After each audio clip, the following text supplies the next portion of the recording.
One of the famous Russian musicians, Semyon Slepikov, has a song called Song of Russian Official with this line: Putin is scary, very, very scary, I'm afraid of him. However, in fact, I think that Putin is a very kind person, and the leaders of other countries just need to be more attentive, catch his messages on time, and then everything will be just fine with them. Americans still do not understand the sequence of Russian leader actions. Russian president's algorithm looks pretty much like that. Stage 1. Mutual beneficial offer is made to the potential partner. Here partner has two options, A and B. Option A understands everything correctly, grabs this offer and shows gratitude for it. Option B does not agree with it. If chosen was option A, then everything ends perfectly, win-win for everyone, as Vladimir Vladimirovich is a man of his word and will stick to the agreements. If the partner chooses option B, then I don't know how, whether with the help of Petrov and Basharov or with the help of God, or maybe thanks to our scientists, who are able to convert all the energy there is into something good for Russia, Putin takes the first step and partner situation worsens. Second stage. As now we are in a completely new situation, Putin's next proposal comes with way less favorable conditions, and here partner faces two new options, C and D. Option C. Partner tears hair from various parts of the body for some time, blaming himself for missing option A, and eventually accepts a new conditions. Option D. Knowing that option A existed before, partner hopes that Petrov and Basharov are exhausted, God left Russia, Russian scientists become dumb, or the West will help them, which will allow him to roll back situation to option A, and again disagrees. If he chose option C, then everything is okay. If he still doesn't understand who he's talking with and chooses option G, then I don't know how, we go to step 2, and partner situation becomes really, really bad. Sometimes Putin's actions are unexpected, sometimes expected, but always in situations like that are unpleasant, painful, and always no good way out. This scheme Putin used for more than once, and became so standard, obvious, and even boring that every time I'm surprised how politicians from different countries cannot understand who is Mr. Putin.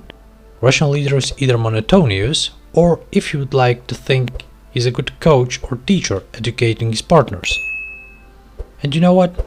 It works, as some partners understood that it's best to reach agreement with Putin at stage first, while to others this became obvious only at the second stage, where they finally understand that having something is better than completely nothing, and quickly agree to Putin's conditions. Other goes to stage 3, and then regret it for a long time. There are a load of examples, and we all remember them. Violent and absolutely crazy Saakashvili failed to stop at stage 2, and as a result, always swallowed his tie without ketchup and garnish. Putin probably tried to persuade him to stay at stage first, and did not start military confrontation. It did not help, and in 2004 Georgian troops tried to establish control of the strategic heights around Skinval. There were clashes that were repulsed, but Saakashvili did not understood the first time and started again to prepare war, already with the help of American instructors and with the political support of the West. He was warned by a Russian leader for a second time. It did not help again, which led him to the stage 3. Russian army entered and defeated Georgian troops, and as a result, republics of South Ossetia and Abkhazia, de jure, left Georgia forever. You might think Russia would integrate South Ossetia and Abkhazia into its legal and economical space anyway, and in some way you might be right, as all the ties between republics and Georgia were broken even before Putin came into power. But if Saakashvili had been the sane president, then himself would do everything to avoid conflict and inglorious defeat of Georgian army. It is possible he would stay in power for just a little longer. Poroshenko, after being elected president of Ukraine, was also at the first stage and could choose option A, which means come to agreement with Donbass, halt amnesty, and start federalization of Ukraine, but haven't done anything, and instead start a military campaign against its own citizens. After burning fingers in second stage, he realized he must urgently accept option C before it not became too late. Therefore only Donetsk and Lugansk and not of all Novorossiya left Ukraine, and even then only partially. But now Zelensky is balancing somewhere on the transition to stage 3, refusing to fulfill the option C that had been chosen by Poroshenko and approved by everyone, including Americans. Only worse, of course. But it's quite possible that if he nevertheless plunges into option G, then he picks what partners are trying to set for him, pushing, encouraging and supplying with weapons, then losing de jure of Lugansk and Donetsk, and set a new world record for the first time, bringing Putin to fourth. After all, if he tries not only to withdraw from Minsk agreements and start the pass offensive, then it will be the end of Ukraine as a country, and Putin warned him of that.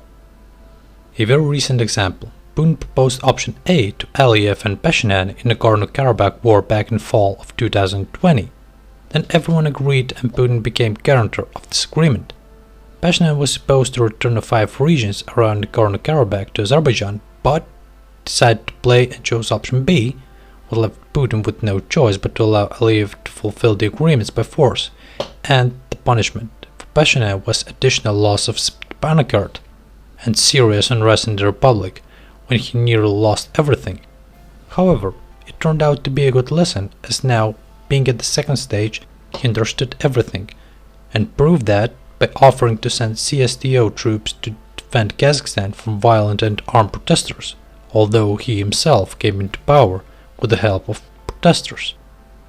Well, let's remember Putin's propositions to all kinds of oligarchs, and then to anti-Russian NGOs, media, foreign agents and non-systemic oppositions, which they thought America is with us and Putin is about to run away instead of taking his orders seriously. Here we can also remember Putin's warnings and offer to extremist Navalny. Then he was convicted, but unconditionally.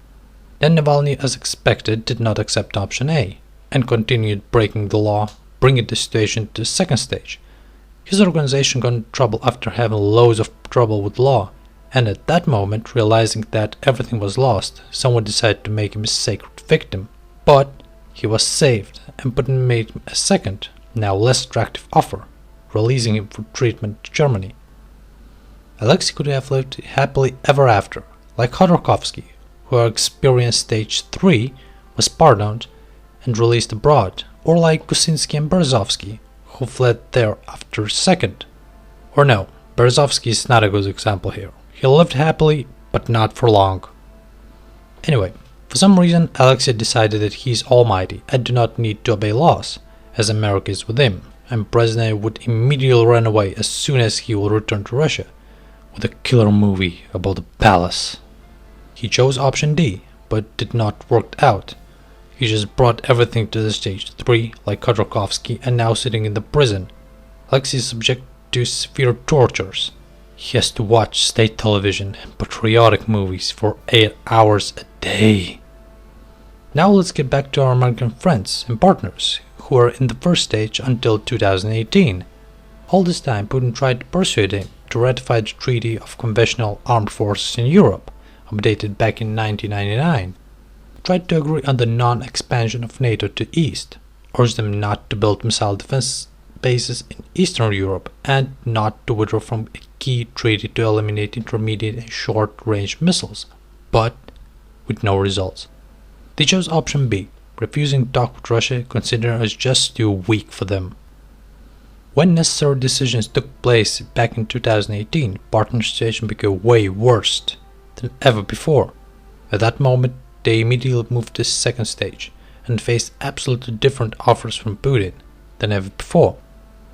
For example, before we did not insist on legally binding written guarantees of non-expansion of NATO and did not stutter about the return of this organization to the 1997 borders, but only insisted of neutral status of Ukraine and Georgia. But now these conditions have appeared in the draft agreements and treaties on security assurances with NATO and the US, and they have appeared in the form of imperative and conditional requirements that need to be fulfilled.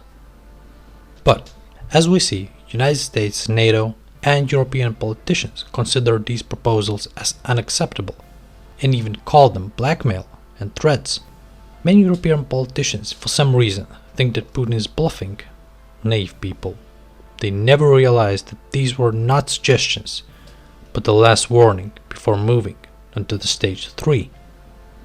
To those who do not know Putin, it may seem that he really decided to frighten Europe with the US with force to accept conditions. However, I tend to believe that Putin is kind, very kind man, and gives his partners the last chance to get out of this unpleasant situation in which the US found themselves after a series of fatal geopolitical defeats, starting with the return of Crimea by Russia and ending with a shameful run from Afghanistan, to maintaining NATO and influence in Europe, agreeing with us a new division of the world into spheres of influence.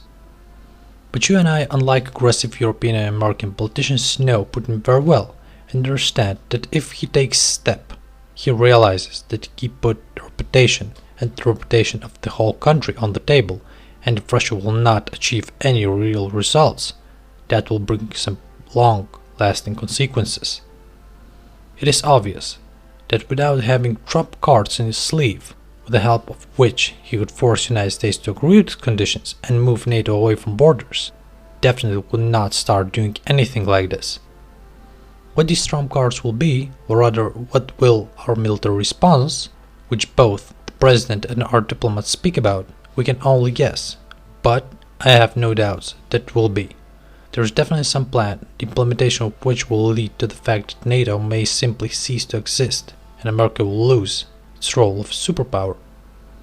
Anyway, it seems to me that our conditions will face arrogant refusal, but later it will be no one to blame but themselves. Our leadership is well aware that a certain window of opportunity is open now, but also aware that even written agreements with the United States are not even worth the paper which they are written. If you liked the video, be sure to subscribe and ring the bell.